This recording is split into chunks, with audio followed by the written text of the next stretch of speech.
Hello, welcome to the Science for Policy podcast. My name's Toby and today I'm joined by Professor Ottmar Edenhofer. Professor Edenhofer is one of the world's top experts on climate change and environmental policy.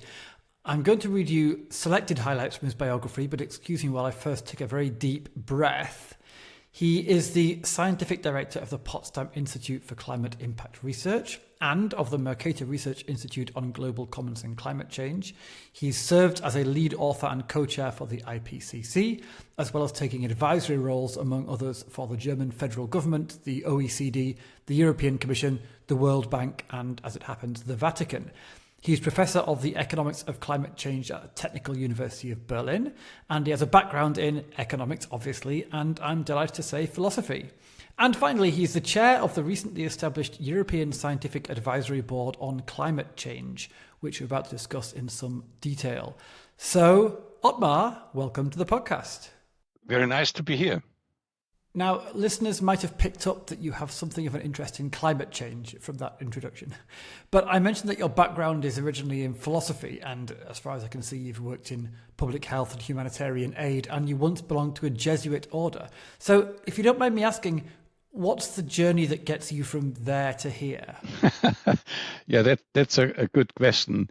I have to admit, I was always interested in environmental issues, in local pollution. So when I grew up in the rural area, so we had some experience with water pollution, and I found this very outrageous and also quite inefficient to pollute nature to such an extent.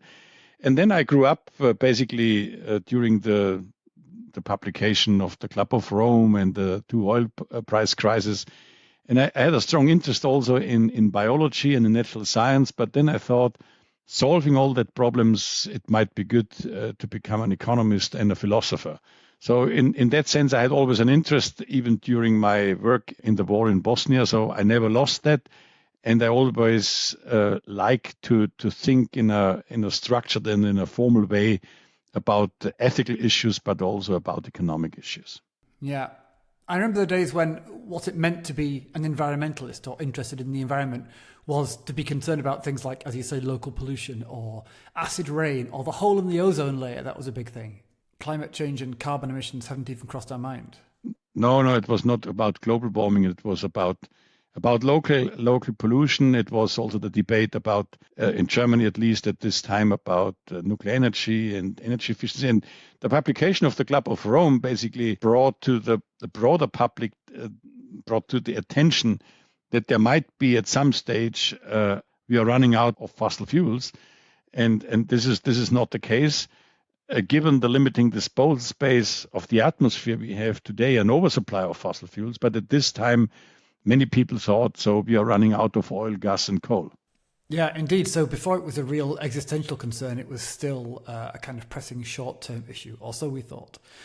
So then we fast forward a number of years, let's say, to the present day, and here you are in charge of a major European science advice institution focusing particularly on climate issues. It's a pretty new organization, so tell us a little bit about it. Yeah, it is a quite a new institution. It is called the European Scientific Advisory Board on Climate Change. So it's a quite long acronym. And it is an independent body. And so our task is to provide scientific knowledge. And we should evaluate policies. And also, in particular, we should make a proposal about the 2040 target of the EU.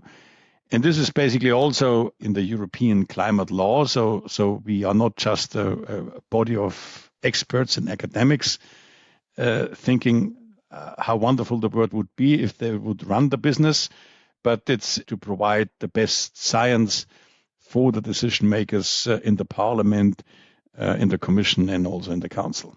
I see. So you're not in any way self-created. You were created by the policymakers to advise them. We are not at all self-created. So this was a very thoughtful selection process. So they basically want to appoint 15 members with a broad range of expertise, from engineering to agriculture, economics, adaptation experts, quite diverse, but mainly dependent on the scientific qualification. So we are in the interface between science and policy. It's very much similar to what you have in the UK, the Climate Change Committee. Okay. I mean, so clearly nobody's going to be asking why we need science advice on climate change. That's very clear. But I wonder why we need to create an institution like the Climate Change Advisory Board. And I don't ask this in a defensive way at all or in a hostile way. It's meant to be a friendly question. But I can see from your biography that you have already served on or worked with basically all the major science advice institutions that already give advice on climate change. So why did the drafters of the EU climate law want to create another one? Because it is not another one. So of course there are many experts around the globe, and so if a few academics sit together and say, let's write a report where we can provide some recommendations to the decision makers, that's nice. But here, this is very specific. So because it's a recommendation, but the recommendation we provide has to be taken into account by the Commission in their decisions and in their consideration. And of course, the Parliament wants that if the Commission departs from our recommendation, that the Commission provides some kind of justification. So we are part of a decision process. We are not taking the decision. Others take the decision, the policymakers take the decision, but our mandate is to come up with a recommendation based on the best available science, and then basically the Commission has to respond. Many academic advisory boards are established, but decision makers are not obliged to respond and to comment why they depart or why they follow. So it's a political move on the part of the European Parliament, as it were, to say, not only do we want you to use scientific advice, but we want to specify who gives that advice to you, and we want to see it. And as you say, if you don't follow it, then we want you to explain to us why not. Yes, that's right. And this should facilitate then a quite structured debate about this issue, and to have information about the pathways and all these things. So it's a different body, and I would say this is a new type of body which are now emerging. So the IPCC, for example, the Intergovernmental Panel on Climate Change, so they cannot recommend anything. So this is just a body which evaluates the scientific literature. They write a summary for policymakers. The summary for policymakers has to be adopted by the governments, but in the end, it's just a description. It's what we find in the literature. It's not so much a recommendation, and this is now an independent body, but it is basically a body which has a very specific political mandate, a narrow mandate, but it has a mandate. Yeah, and do you get into the nitty-gritty details of recommending things like, technical limits and detailed implementations and so on, or do you work at a more general level, at a higher level? Yeah, it depends what you mean with a higher level. So, for example, for the 2040 target, we basically proposed an emission reduction between 90 to 95% relative to 99, and we said basically the budget should be within the limit between 11 and 14 gigatons CO2, and then basically we explored the pathways which enables us reaching such goals. So it's high level, but nevertheless it is very specific, and it is not a point recommendation. We recommend a range. We take into account uncertainties, and what is also quite important, we have taken into account, and there was a challenge how to deal with normative issues. So normally in science, we are trained to say there is a clear fact-value distinction. So the science is basically responsible for the facts, and the sphere of policy is responsible for values. And here you can see basically that this old fact-value distinction collapses, because if you recommend something, it is inevitable that you have to take into account values. Now, the problem for us is that, as in our role as scientists, we are not in a position to say there is just one set of values which are the right ones. And when it comes, for example, what is the fair share for the EU, so then several justice principles can be and has to be taken into account. and then we provide a full range of that. So that's a quite interesting thing, and always a challenge when basically scientists take into account the decision-making problem of a policymaker. So how to deal then with the values and the facts, that's a challenge. But it seems to me this is now the new issue, because neither can science be relevant without embedded in a broader decision context, nor can policymaking fulfill its task when basically ignoring fundamental scientific insights. Right. I mean, this is something that science advisors grapple with and have grappled with for a very long time, as you know, like how far across that fact-value distinction we're able to step and still preserve our role as scientists of kind of as the bearers of factual evidence. And I hear what you're saying, that the business of making recommendations, so saying you ought to do something rather than just these things are true facts about the world, that makes it by definition a requirement that you can cross the fact value line. But on the other hand, I wonder if you could say a bit more about why in your case, in the case of your advisory board, this is a big deal.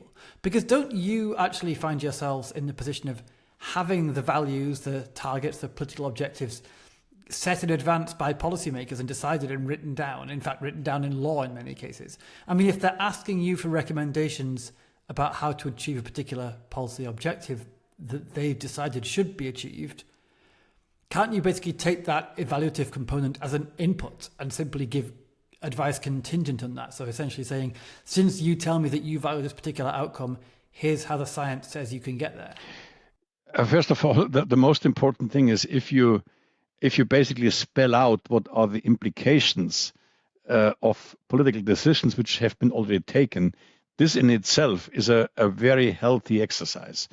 And I several times got the response from our reporters say, oh, these are the implications of our decisions, because Europe wants to become carbon neutral by 2050. And we said 90% is something which is along the lines of a cost-efficient reduction pathway. If you want to do a little bit more because you accept that there's a gap between the feasibility and the fair share, you could go to 95. So in that sense, then policymakers realize the full range and the full weight, so to say, of the decisions they have already taken. In that sense, this is a quite healthy thing that scientists remind policymakers sometimes about the implications of decisions. So, and this is in itself a very good thing. And I wouldn't say we have gone too far away from that perspective, because neither the normative judgments we have taken into account, they are very much rooted in the values system of the EU. It's not the value system of 15 scientists. We try to basically embed this in this broader value universe of the European Union. Does this mean that some of your members are philosophers, ethics experts? No, not ethics expert, but I would say this is a group of quite enlightened people. They are able to deal with the fact value challenge without, so to say, the problem is always in the past we have seen many scientists they try to tell policymakers the truth, which basically means they want to tell them this is just one pathway, there is only one way to achieve this, and you have to follow exactly what we have you recommended. So this is not the right way. And in that sense, the interaction between science and the policymakers and scientists and policymakers is very much a social learning process. And I wonder how much interaction there is between yourselves as the advisors and the policymakers. I mean, obviously there's a conversation at the end, but are there discussions along the way as well? No, it's a conversation at the end. So we basically deliberated about what we wanted to recommend. We evaluated over a month 1,000 scenarios.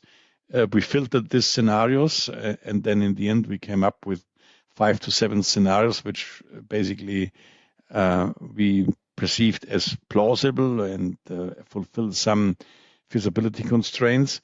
And then this is something which we in the end provided. And then we had when we published the report, we had a meeting with the Commission and we discussed it with them. But we take this very seriously, that we are independent and we want to be independent and we want to be perceived as independent.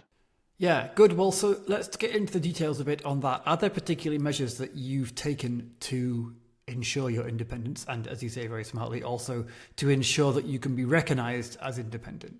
For instance, I see that your membership is public, right? Anyone can find out who you are and check out your background. That's all the 50 members, their publication, their bio, and all sorts of things.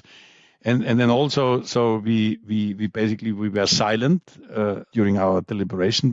There was no interaction about the substance of the report at the very end. We basically gave a presentation to some of the technical staff, but also to a few other people in the commission. We published this. Okay, sure. But I mean, there's another dimension, I think. I mean, yes, it's great to close the doors and, as you say, remain silent while you deliberate. But even with the luxury of the closed doors and that protected space for your deliberation, you're still conscious. The people in the room are surely still conscious that this is a very lively and controversial in many places conversation, and that your recommendations and any policies that end up being based on them are going to spark disagreement and be controversial themselves. You don't need to have a lobbyist banging on your door to feel that. So do you think, or let me ask that more neutrally, what influence do you think that political awareness had for you, either on the processes that you use perhaps to try to account for them, or maybe on the deliberations or the outcomes themselves?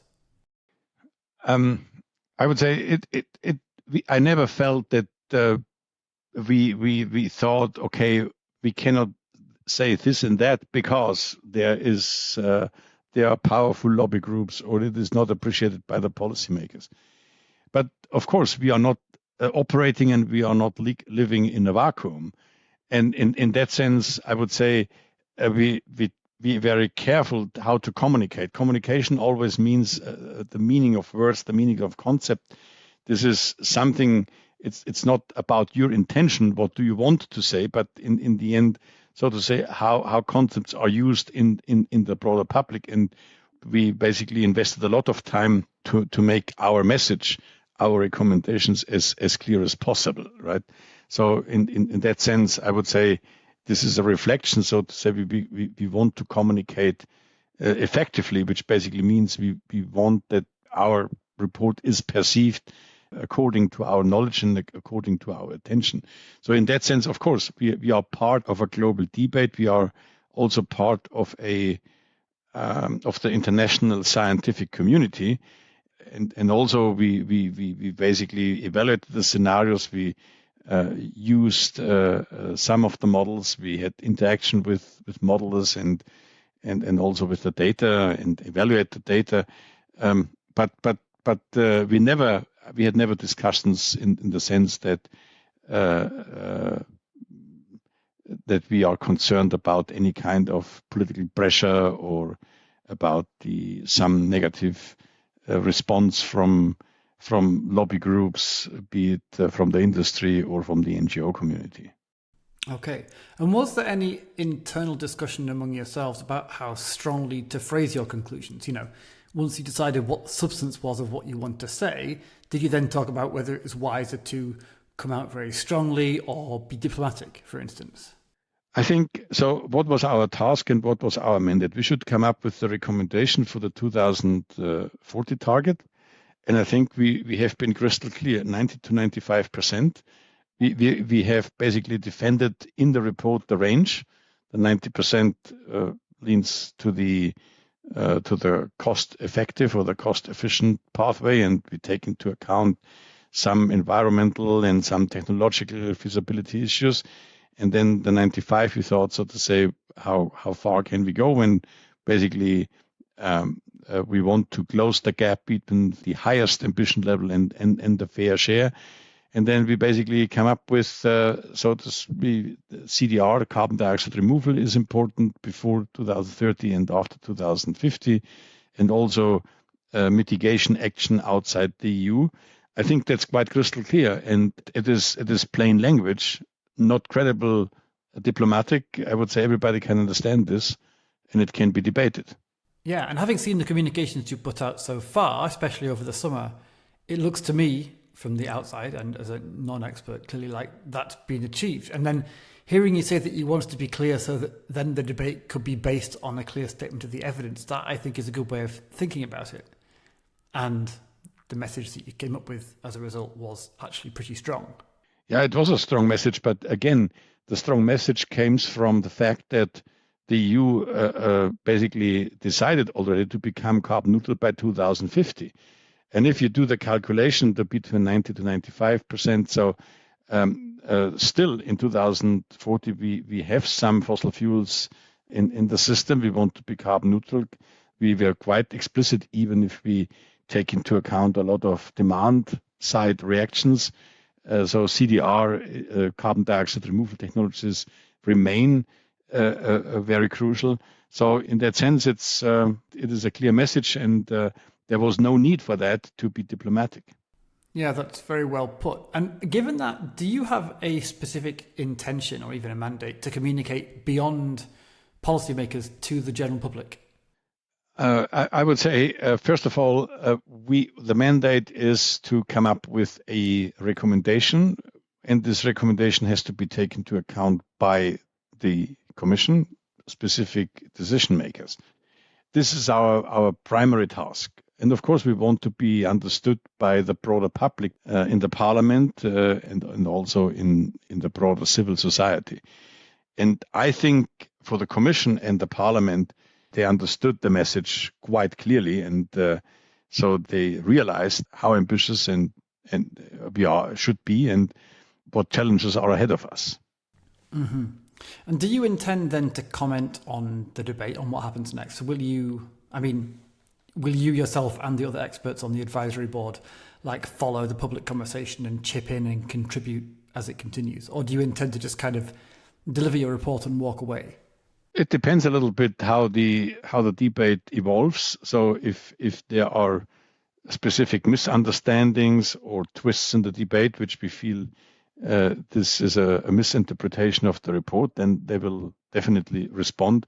But as a scientific advisory board, I think we should not, so in the range of possible or plausible interpretations, so we should not be involved in too much in this debate, because this is now a document which can and should be used by the Parliament, by the Commission, but also by the broader civil society.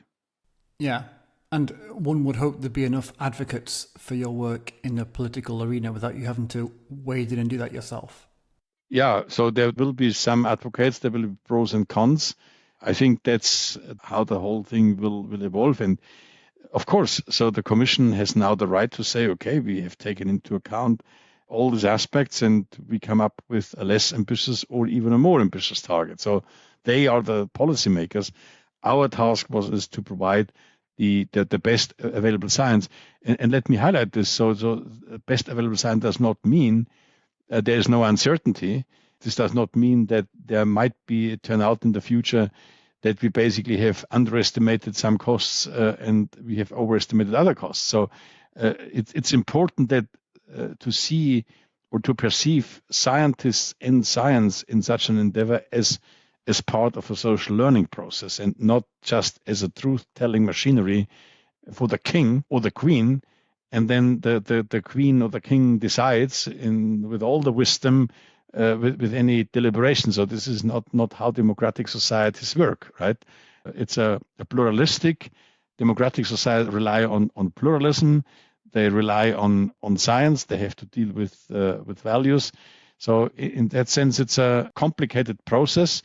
And everybody, the policymakers and the scientists have to play the role. And I think this is one of the miracles of democracy, that most of the time we perceive democracy just as a voting machinery, but democracy has also epistemic qualities. And an epistemic qualities because democracies can deal with pluralism, they can deal with different judgments and all these things. And this is, from my point of view, one of the great advantages of a democratic society, because in the end, it relies on judgment, on deliberation, on exploration, And all these things allows then societies to learn, and science is part of this learning process.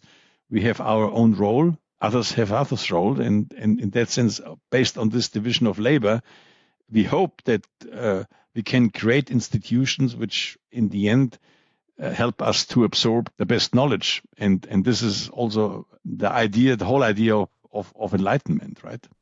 Well, so I can't resist pursuing that line of thought a bit, but let the record show that you brought this topic up and not me. Because I think what you just said is very interesting. I mean, democracy, I guess, is usually seen uncontroversially as a decision-making process, right? And one with this particular quality that when it works, it's supposed to be able to find a way through the fact of plurality and disagreement and come up with policies which respect that plurality to the degree that's possible, right? But if I understand you rightly, you're saying something different from that, or something more, that democracy as a practice doesn't just help make decisions, it can also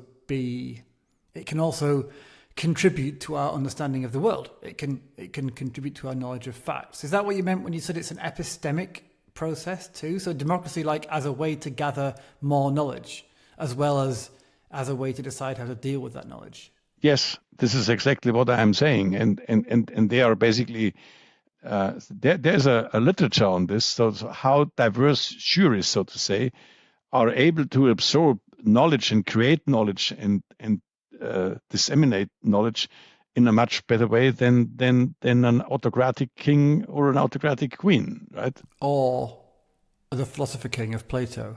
Yes, that's right.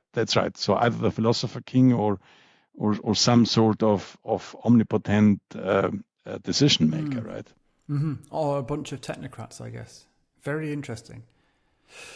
So, okay, what next? You published a set of recommendations this summer, which we've talked about. How long a break do you get now before your next call to set the world to rights? Yeah, so the next one will be a report where we try to figure out and to explore the policy consistent. So do we have the right policies in place that we can really achieve this? Because these are scenarios, these are goals.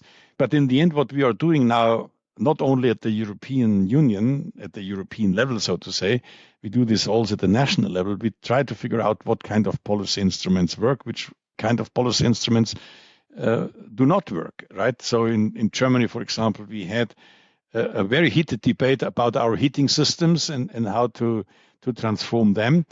And it's still ongoing, but it's all about policy instrument. What the best way? Should we work with bans? Should we work with standards, or should we work with prices? So it's what's the best way how to transform an economy. So in that sense, this will be one of the next reports. And over the year, we will also provide a report on carbon dioxide removal technologies. So, and this is important because we highlight this also in the report. So this is one way to fill the gap between the highest possible ambition and the fair share. So there's some gap here. By 2039, 2040, we will still have some residual emissions in the system, and these residual emissions have to be compensated by this removal technologies, a broad range of technologies ranging from direct air capture combined with carbon capture and storage, bioenergy plus carbon capture and storage, biochar, afforestation, and so on. All these options are worthwhile to be considered carefully in this context. And also the CDR technologies do not only allow to absorb carbon from the atmosphere, it is also hopefully a way where we basically can compensate temporarily overshoot of temperature, because it's very likely that we overshoot. But then in the end, we can bend the curve. And some people might perceive this, it's mitigation, so to say. Emission reduction is a way how to avoid harm in the future. This CDR technology is a kind of cleaning up the mess we already did. All right. So then this work, I understand that your mandate in general comes from the European climate law, but then for specific pieces of work like this one, is this something you decide for yourself to do, or is this also handed down from Parliament or the Commission somehow? So this is something which we are basically, we are completely independent. in our work program. Even so, we would even have, let's say, the freedom to say we don't want to talk about the 2040 target, which would be a little bit awkward, because that's the mandate. But by and large, we are quite independent and free in basically laying out our work program. But of course, we are interested to be relevant and for the decision-making process. And CDR is something which is now discussed in the European Union about certification, and the whole governance structure will be discussed in the next 2 years. And I think we are basically that's the perfect time to contribute. That's great. I think it's perhaps time to draw this conversation to a close, but I do want to express my very sincere thanks and appreciation. It's kind of a privilege to be here at the birth, or shortly after the birth, of a new science advice institution in Europe, and to learn what you're thinking about and how you're managing it all. So, Professor Ottmar Edenhofer, thank you so much for sharing your time and your expertise with me and with our audience. Thank you very much. It was a great pleasure to be here.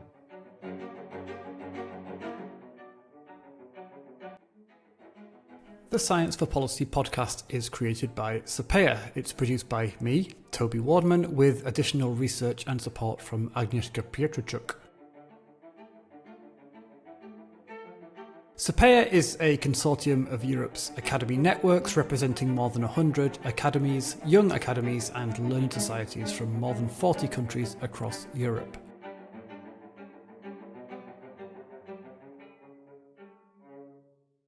We're part of the European Commission's scientific advice mechanism, and as such we're funded by the European Union. Having said that, the opinions you hear on this podcast are those of the guests, and sometimes mine, but certainly not the views of the European Commission. This music is composed by Carlo Alfredo Piatti and performed by Elizaveta Sushchenko, and this last bit is particularly good.